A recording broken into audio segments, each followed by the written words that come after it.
Hello, everyone. I've decided, and it is a long time coming actually, for me to just sit down and sort of give an update on some things for those who may be interested.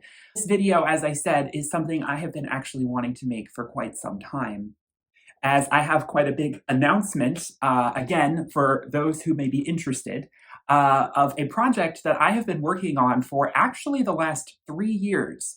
And I didn't make any kind of mention of it on this channel, and I kind of regret doing that, but at the same time, I kind of wanted to be low key about it because I felt I wanted to do this project, but I always felt a little weird about doing it, and I felt it was a little bit narcissistic or a little bit self-centered, and I wanted to wait until all of the pieces had fallen into place. Everything had been published and finished, and then I also wanted to wait for one other thing that took a while for me to finish, which I'll get to, that makes this video finally much more making sense to put out now. So spoiler alert, I have written a book, actually 2 books, and they are sitting next to me here, and I'm going to be talking about these 2 books. They are part of my memoirs project. So the story of this project goes way back to the pandemic at the very beginning of 2020. And we all had a lot more time on our hands. And something that honestly had been brewing for years before then, but something that I got fully inspired to at the time do, was to write about my childhood, particularly my childhood. And I wanted to create, at first it was going to be sort of more like a loose scrapbook, and it was going to be mostly just for my family as a way to sort of chronologize and just keep all of my memories and things that I have. I have all these documents and things from school and art projects, things that I've made as a kid that my mom kept dutifully in these binders.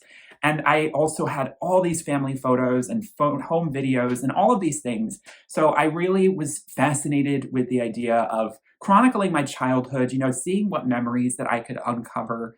I'll admit I'm a little bit possibly too invested in nostalgia over my childhood because it just was, compared to how life is as an adult, relatively idyllic.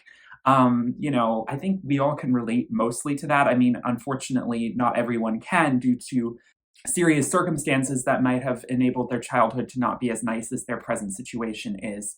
But, for me, my childhood was pretty good, all things considered. I didn't really recognize that at the time. Hindsight is always 2020. But, ever since I graduated from college, I had a gnawing sort of wanting to tackle this as a project. And so what I created in 2020 was what turned into volume 1 of a memoirs project. And I ultimately decided to expand upon the idea of just making a little scrapbook and turning it into more of a full-fledged book. Though keep in mind, when I published volume 1, which I have right here, I'm going to hold it up here, volume 1 of my memoirs project, it is called The Memoirs of Arthur Deaville, The Early Years. And I did the art on the cover. This is a painting portrait of myself at 4 years old from a photograph. Here is the back cover. I did all of the artwork, as I am an artist, for this book. So that was really fun to come up with and to create. And as you can see, it's a decent length. It's actually 222 pages all total, though there is a lot of photographs and artwork in it, so that pads out the book quite a bit. And there are roughly 15 chapters. So the way I decided to sort of structure my first volume of my memoir was to sort of have each chapter be about a year of my life. And I also decided to make this book entirely about the first 12 years of my life, because one considers childhood in the West usually to end at around 13 years old. That is when one starts to enter teenage years and puberty and adolescence. That is technically still considered an extension of childhood legally, because you're still underage. But, for all intents and purposes, we have to understand that, the responsibilities that you have when you're over 13 compared to being 12 and under are a little different. You're more of a child. There's just a super primary school innocence to those years. And so I wanted to sort of split the memoirs, as you'll see, in half like that. So this is about me, age from the womb to 12. It also has some prologue stuff about my parents and how they met. And I, start out with, bare bones, kind of just describing things that were chronicled in my mom's diaries and journals, mostly calendars that she kept from the time, which helped me sort of figure out when things that I might have had memories of happened in, a timeline, because that was something that was, I'm sure for many people, you have this memory, but you're not sure what year it's from. And it starts to, at least for me, it starts to really gnaw at you because I really like to know when things happened. That's something that's kind of important to me. I don't know, maybe I'm a little OCD like that. And I still couldn't get all the answers I wanted from, all the memories I had based on these calendars, but it helped sort of set up a timeline. So, I'm fairly proud of this version. This was published back in 2020. So I actually it was a little bit half-dash the way I put this book together. I wrote it throughout the year of 2020 and I published it right around Christmas time of that year. And like I said, I didn't make any mention of it on my channel. I mean, this is hard to believe, it's like 3 years ago, this was actually like a while ago. I did post about it on my social medias though. So if you followed me on Instagram or my Fine Art Facebook page, probably on Twitter, I mentioned it as well. You would have heard me talk about it. I actually recently republished this book just a few weeks ago in lieu of making this video because the editing process was not as strong as it could have been for that memoir. I was sort of rushing to get it out for Christmas because I wanted it to be a Christmas present for my family. So I decided, looking back at it, I was like, there's a lot of grammatical, editing and some factual errors that I didn't fully check. Just things could have been a little tightened up. There were a few things I wanted to add as well. And so I republished the book just recently. This is the better edited version. I'm sure there are still some typos. I did this all by myself. This is all kind of DIY self-publishing here.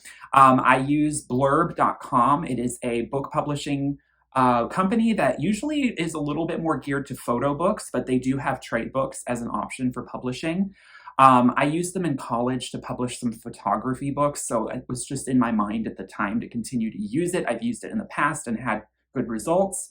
But of course, it is self-publishing, so I'm going through a third party, and it means that the cost of each book published is quite expensive. So this book currently retails for $47.67. A little pricey for a 200-page book, I admit.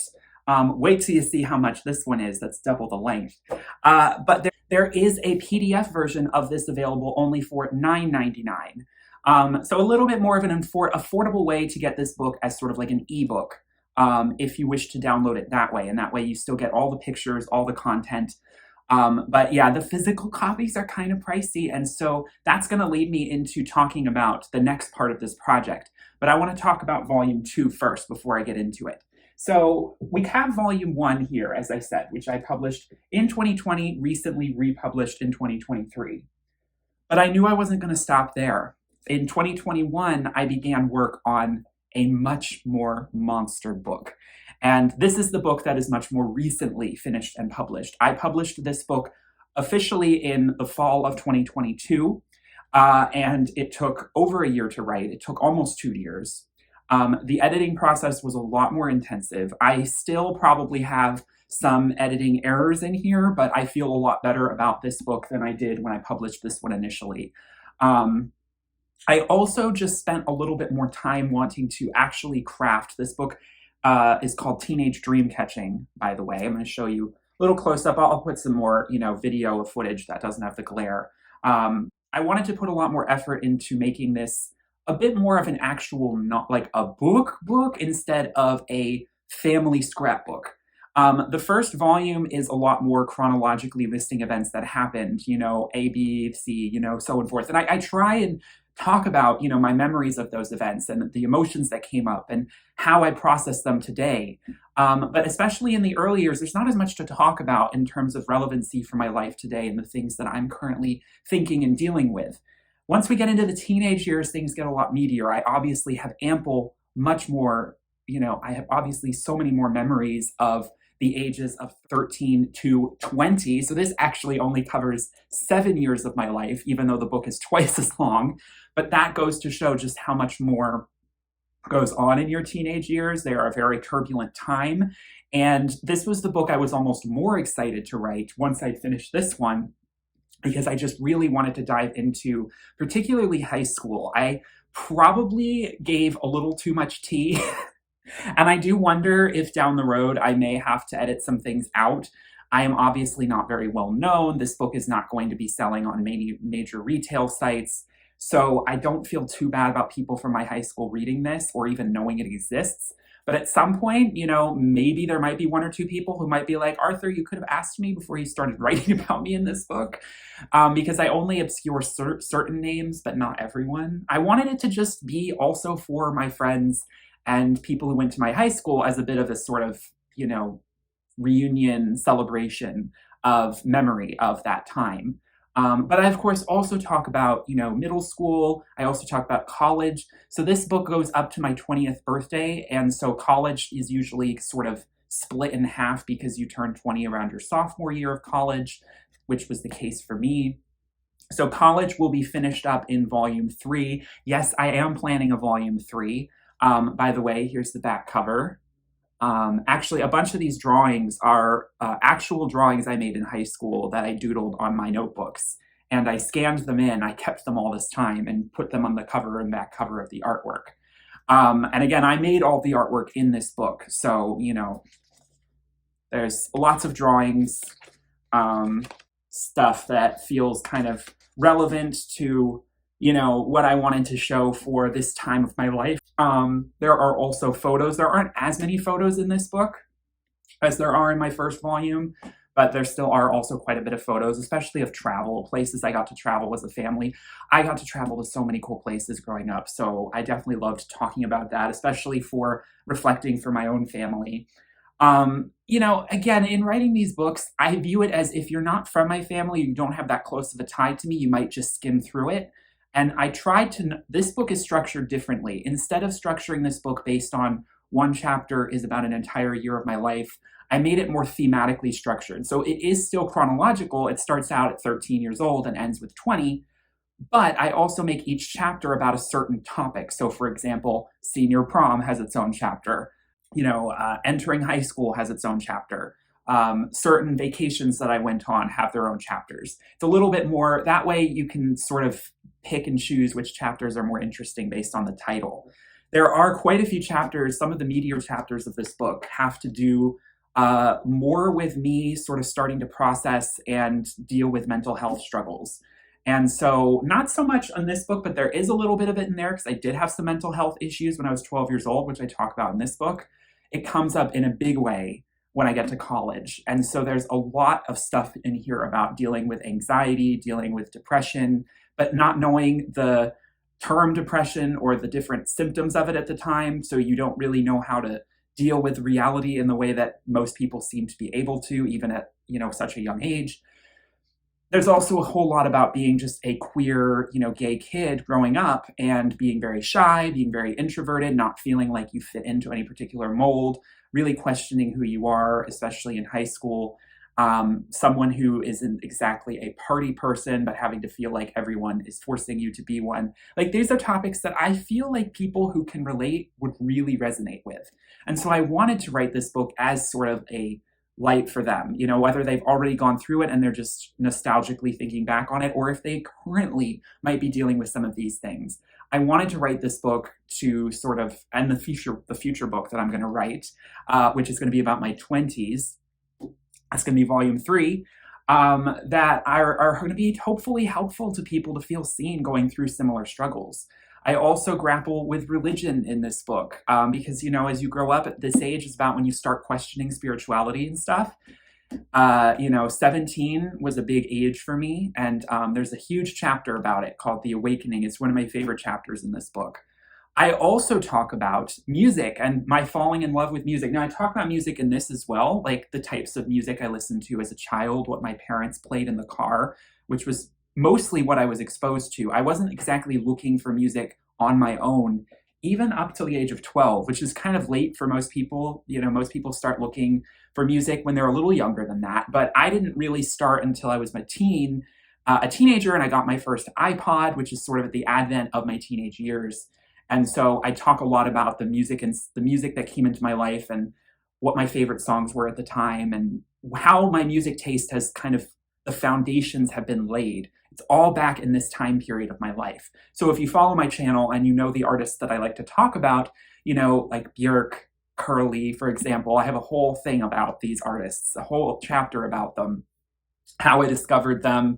It's a really fun and sort of freeing thing to talk about, because music is a huge part of my life. I grew up singing in choirs. I played the piano, and I've always loved music, even though I'm not currently a musician myself now. I would love to be one. I just don't have the patience for it right now or the time. But of course, I am a visual artist, so I understand the artistic language that way. And so there is a lot of crossover there. And so I do talk about art in here.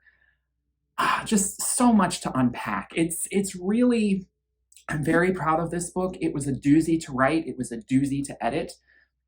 Like I said, this book is twice the length. The total page count is 474 pages. So about double the length of volume 1, which is kind of ridiculous. Which unfortunately does mean that this retails for a much higher price, which is one of the reasons why I'm going to get to this third aspect of this project for me. The price this retails for is $90.63. Yeah, that's not when you factor in shipping and everything too. This is almost ridiculously pricey. I know it's a bigger book, but for a soft cover, which is the only available edition I have of either of these, are soft cover versions, it is an exorbitant amount of money. I don't expect any sales of physical copies, particularly of this book, but even of this one, because that is still $40, still pretty pricey as well. That's where the PDF comes in. So we also have a PDF version available for sale. This is PDF is only $1 more, so it is $10.99. So only $1 more than this one, which is a pretty good deal, I would say. So you can get the PDF version of this for a much more affordable price. But I wasn't content to just leave the option for PDFs, because in this day and age, this is the day and age of us being a lot more on the go and being much more interested in podcasts and long-form content.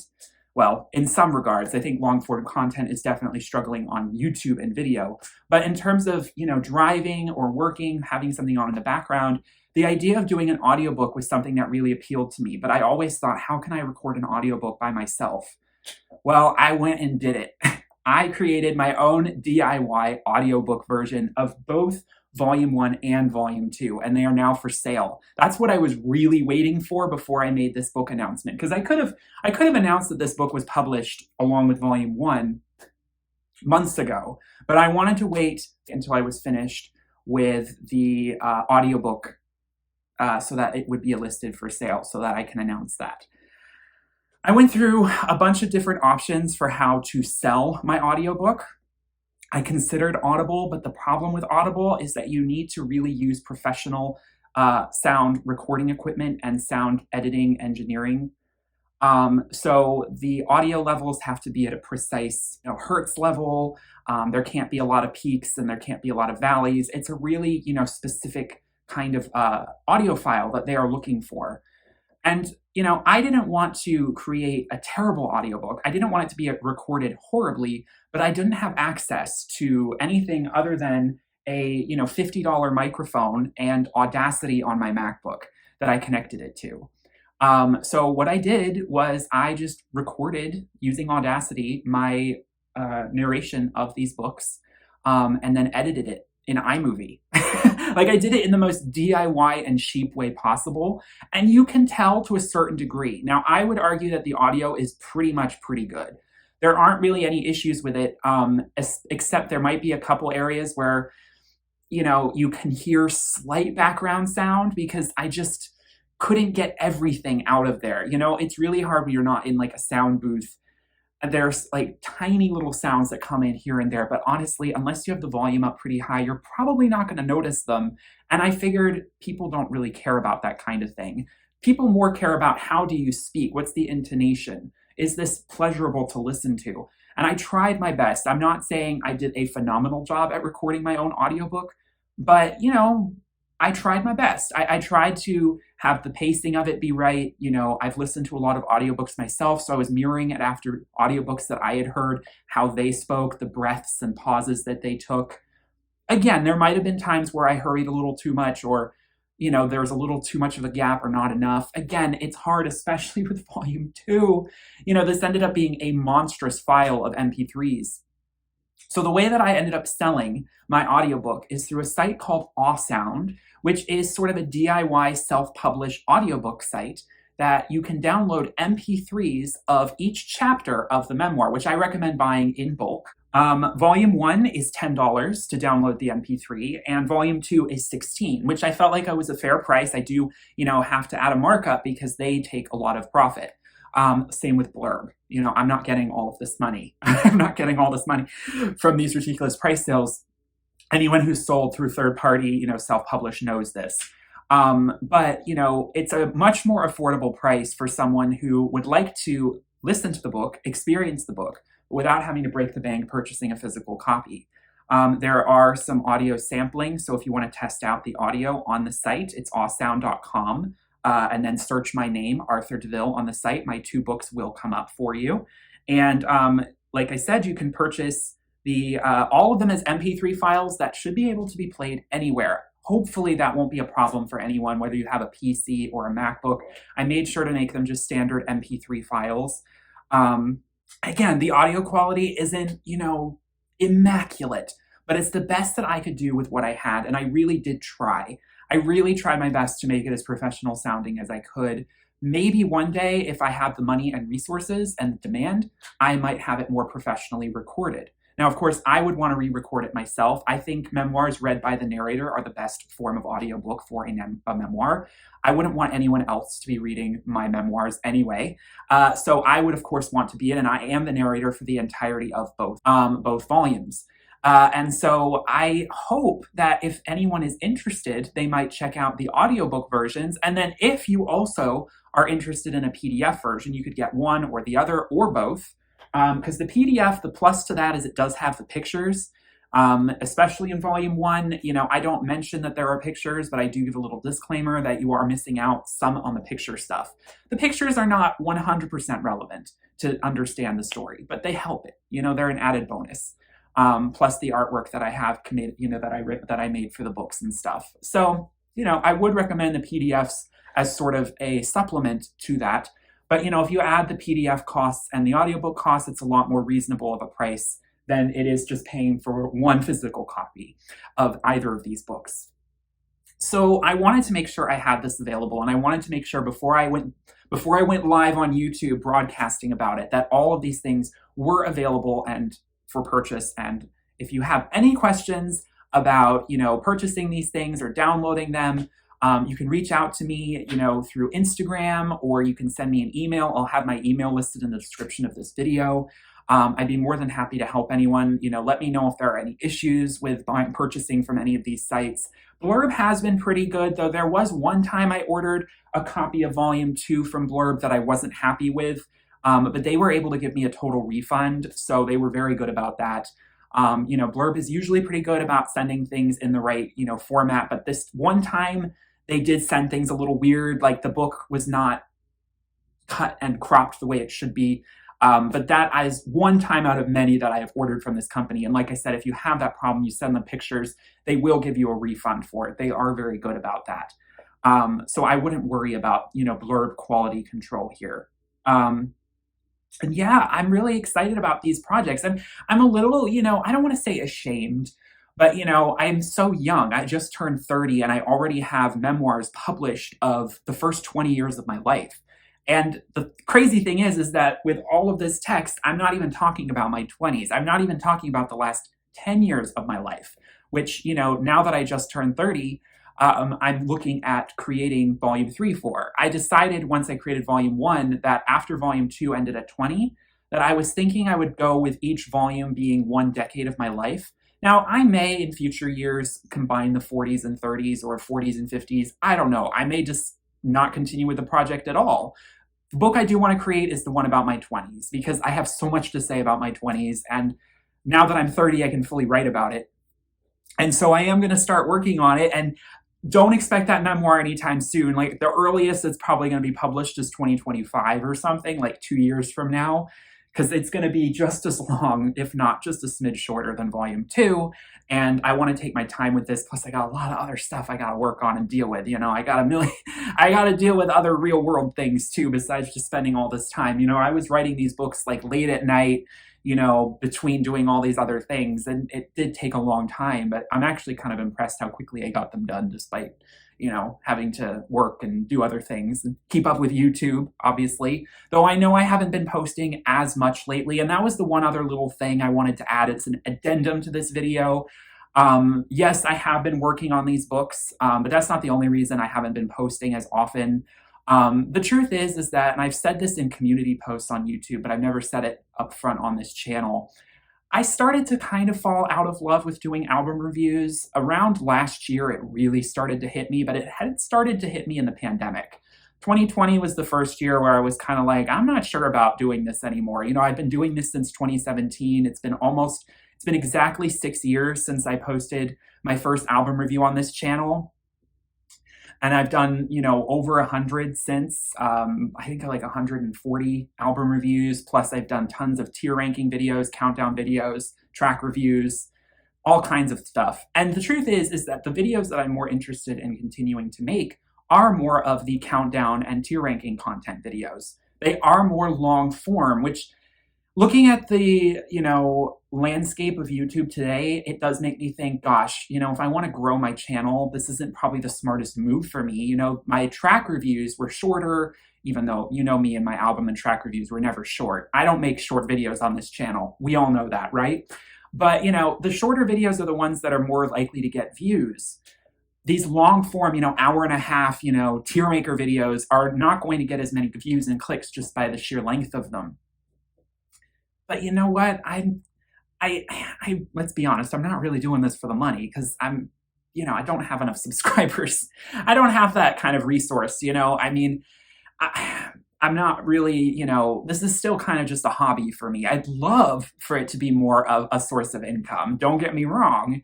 But, you know, I'm aware that, you know, for me in the situation that I'm in, YouTube is just something I do on the side. I shouldn't really expect any income from it. And I just want to make videos that I want to make. You know, especially if I'm not really getting much return on my investment there, I don't want to be, you know, making videos that I don't really care about. And the truth is the album format thing was just starting to get really stale for me. Now, there are always going to be artists that when they release a new album, I'm going to want to review. Make no mistake. I have like what I call like the core 15 artists. You know, if you know me, you probably can guess who they are. They're the ones I consistently review on this channel. I will always be reviewing their projects. That's almost a given.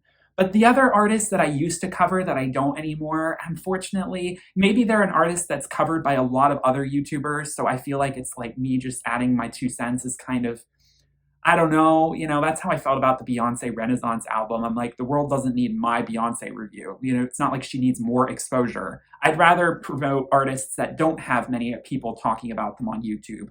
You know, I'd rather review albums by people who don't have quite that exposure.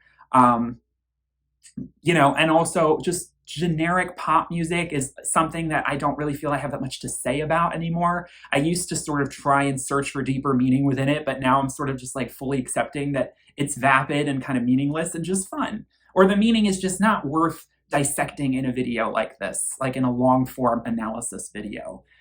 So I'm afraid, yeah, you're going to be seeing fewer album reviews. You already have been for like a year now. But what you will see is probably, hopefully, quality over quantity, because I'm going to spend more time per video making one. And I have more videos. I have tons of ideas for more long form video ideas. A lot of ranking videos. I've been like really in my ranking bag lately. As you know, I just did the Miley Cyrus tier ranking video. I have plenty more artists that I need to do that format for. So stay tuned for more of those. I also want to do some more, you know, countdown videos, like where I rank the 30 best of so-and-so. And a video that the next one you'll expect on my channel is going to be ranking the last 30 years of Eurovision winners. I'm really excited to make that video. I know it's more Eurovision content. If you're not really subscribed to me for Eurovision content, I am sorry. I do focus a lot on Eurovision, and I did want to make this video this year, there is going to be other content non-Eurovision related coming out, I promise. I do want to do this sort of ranking kind of thing for other artists that I might not want to do a tier maker style ranking video for. Because I don't, the tier maker thing gets old too. I want to switch it up. And so I also want to talk about, last year I talked about some TV stuff. I talked about Rings of Power from Amazon. I do want to talk about other, movies and TV show stuff, some visual media stuff. So there is going to be slowly, you're going to be seeing some of that. Again, I'm not going to fully pivot to just talking about TV or movies. It's always going to sort of be a bit of a mostly music, but also some TV and movie, and also pop culture commentary. Because, I do like to make comments. I do like to talk about some pop culture things. And so I may, venture more into doing that. I'm not sure. Right now, I'm not necessarily planning on doing that on its own as a video. It's just stuff I like to bring up when it's relevant to a music or, piece of art that I'm reviewing. But I have a lot of ideas for things I want to do on this channel, and I'm really excited about the videos that I want to make. And like I said, album reviews will still be coming. For example, I know Birdie has an album coming out in August called Portraits. I will 100% be reviewing that. Birdie is one of those core 15 artists that I will always review, 2015 artists. And so, I will be doing that sporadically here and there. You'll see those, but I will be doing a lot more of these long form videos. And I know we're living in the age of Reels and TikToks and making content shorter. I'm going against the grain and doing the opposite. I don't really care. That's just what I prefer to create. I was debating maybe doing some short, for like album reviews that I could maybe just put out really quickly, where I give my thoughts in like under a minute for an album and I just put it as a reel on YouTube. I thought about that, and I may still do that. But right now I'm not really feeling pulled to do that. So let me know in the comments if that's something that would interest you, because I don't really love reels. I don't really love these vertical short form videos. I find them, unless it's like a teaser for something, just kind of inane. But if it is an easier way for me to just share a few thoughts about, a new album that came out, that I don't feel like filming a 30-minute, fully researched review for, maybe that's what I'll do if people are interested. Let me know in the comments. But, if you're sticking with me through all of this, I really appreciate you. Thank you so much for subscribing if you have, or for supporting me in any way, just watching any of my videos. I hope you've enjoyed them. Again, check out the books if you're interested. I understand, wallets, we're all having to be really tight with them. So if it's still not really something you're interested in, that's fine. I just wanted to finally sort of announce it to the world, because I am proud of these books. I am proud of them, especially Volume 2. But I'm proud of Volume 1 as well. It's just Volume 1 reads a little more generically. Like, I would argue that this was written at more of a middle school level. Volume 2 is more like high school, college level writing. And hopefully Volume 3 will be written much better. There are certain parts of this book I think are better written. But, I like to think of it as I was writing more for the time period of my life. So, I wrote more simplistically when I was writing about elementary school, because I didn't know as many vocab words back then. And life was just very more simple. And but once, you mature a little bit, your thoughts get more complex. The writing becomes more complex as well. And I do love writing. It's something I could see myself continuing to do. Like I said, I definitely want to do Volume 3. It's going to come. It's just going to be a few more years, because I haven't started it yet. I'm going to take my time with Volume 3. There's no rush. I'm still young. But I would encourage everyone, it doesn't have to be a cumulative 600-page thing, but I would encourage everyone to write some form of memoir if they feel called to or want to. Because I think everyone, people might think I don't have a life that's worth writing about. I didn't, my life is pretty kind of on paper, and I talk about this in the book, not the most eye-catching resume. I grew up in a, suburb in Pennsylvania, and, had 2 married parents my whole life, no divorce, no drama, never lost my house, always had food on the table, didn't travel. Well, I did travel. I did get to travel a lot, especially to Europe. But my experience isn't the most unique, but I would argue that if you can write about even humdrum life and make the meaning of it that it had for you at the time come off the page, then for somebody, that's going to be special. Because I would argue that, especially for people of a certain generation, we all share memories of growing up at a certain time it's always it's good for our own memories and nostalgia to read about other people's nostalgia. That's how I feel. When I read other people's memoirs, who talk about growing up in the 90s, for example, it sort of, reminds me of that time in my own life, and it helps awaken or make me think about things in my own life, which I find rewarding. And I just think it's how you tell your story that really matters. Even if it's a bland story, it's the meaning you put into it. All of our stories are meaningful. No one is truly, no story is unworthy of being told. That's sort of my motto here. So, hey, I ended up writing a book, and, in the grand scheme of things, take it or leave it. But I'm proud of it. And I wanted to make this video to let you all know. So thank you all so much for supporting me. And if you have been here since the beginning, I technically made this channel back in 2012, but I didn't start getting subscribers until 2017, 6 years ago. Crazy. Feels like yesterday, but it also feels like YouTube has changed a lot since 2017. Especially, I feel like music reviewing and music reacting is not as big as it was back then, which was a huge reason I got into it in the first place. It's interesting. That's part of the reason why I'm not as motivated to do it anymore. I'm not going to lie.